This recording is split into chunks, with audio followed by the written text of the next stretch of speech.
Ms. H, and welcome back to Week 2, Organizations and Items for Use of our Zero to Hero Schoology course, and Day 8, How do I use the calendar? So, what are you going to need for today? Well, you're going to need stuff to put on a calendar.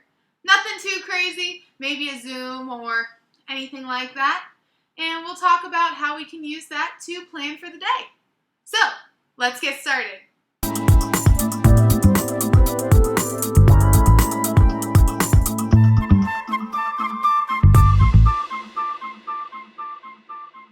Hey there, Schoology users. This is Ms. Hurst. Welcome back to Day 8. We're going over how to use the calendar today. So obviously, you're going to need something to put on your calendar. Now, the first thing I want to point out is you're actually able to add events to your calendars from this home page right here. All that you're going to do is click Event. And when you click Event, you will see that you can add a when.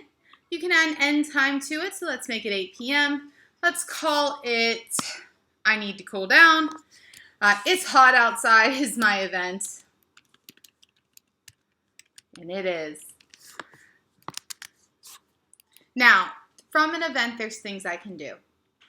I can add an end time if we go up here. So 8:11, we're going to make it end at 9. All right. You'll notice that I still have that minimal bar here that I can add things to, change fonts. I can still use tricks like copying and pasting pictures in or stuff from a Google Doc to have more here. I can upload a file that would go with it, attach a link. I do this for my Zoom meetings. I will enter my Zoom code here so that all my students have to do is click on this on the calendar and it will link them there. And then finally, you can add resources. So we talked about resources before. You can go through here and find something that you would like to add. Now, you can also enable RSVP. You can make it so only people you invite are allowed to, or you can disable it. And then finally, you have comments. I usually turn comments off just because anytime they're on, you never know what you're going to get. When it comes to assigning out to classes, all you're going to do is hit that little search icon just like we did before and select what classes you want to put it to. Now, this is my pro tip for today. Anytime I put something on the calendar, I add it to mine as well, and you'll see why in just a minute. So there we go. And if I hit create, I've now created this event. Well, I don't see it here. Where is it? All I'm going to do is up here in the right, there's this little calendar button. When I click it, it's going to show me this calendar. Now, imagine you had stuff for every single one of your classes here. That's a bit much to handle in this month view. So what you can do is where it says all calendars here, you'll notice it's blue and there's this little arrow. You can actually pick which ones you want to show. So if I just pick me, I'll see that I need to cool down, that is today. If I go through and unselect everything, you'll see everything on your calendar. Remember when we made those assignments before? That's where this sequence practice is. That's why it's there.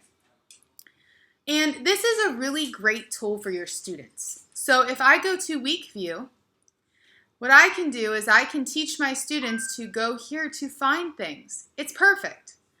No extra steps, and it automatically tells them and their parents when they can see the calendar what they need to be doing for the week and when things are due. Now, I do prefer the month view, but you can also do day. They both work. Next up, we have how do we add an event from this calendar? Well, anytime you go to a date, there's that little plus sign that shows up. You get the full bar for what you can add, insert content-wise, and you can also go through and import and embed items down below again. So notice you can insert content. So if I wanted to put, let's say, a Google drawing in, I still could. There's a lot of things you can do here when you add your events. Now, you can also add an assignment from here. I don't do it. You'll notice it says it up top. Again, it does give you the full range. You can set the dates of the assignment this way, but I prefer to do that in the course so that I can put it in the appropriate folder and keep it from being a mess. Now, the final place that you can go to add an event for your calendar and ways to use it is in your course. You'll notice on the right-hand side of the course over here, if it populates, that we have this upcoming, and it says I need to cool down. So from there you can see what you actually need to do in the course. As a student, this is really helpful because you can see upcoming assignments. As a teacher, you can add an event to your calendar from here, and when it loads, you can type it in. Notice you have the full bar across the top again. So personally, if I'm going to add an event, I prefer to do it from the calendar or from the course so that I have access to the full range of items that I can use. Now, what is my best choice use for this? Well, I personally recommend setting this up for office hours. If everyone in your school can get on board, your students then get a very quick way to get office hours. It's pretty cool. There is a downside though.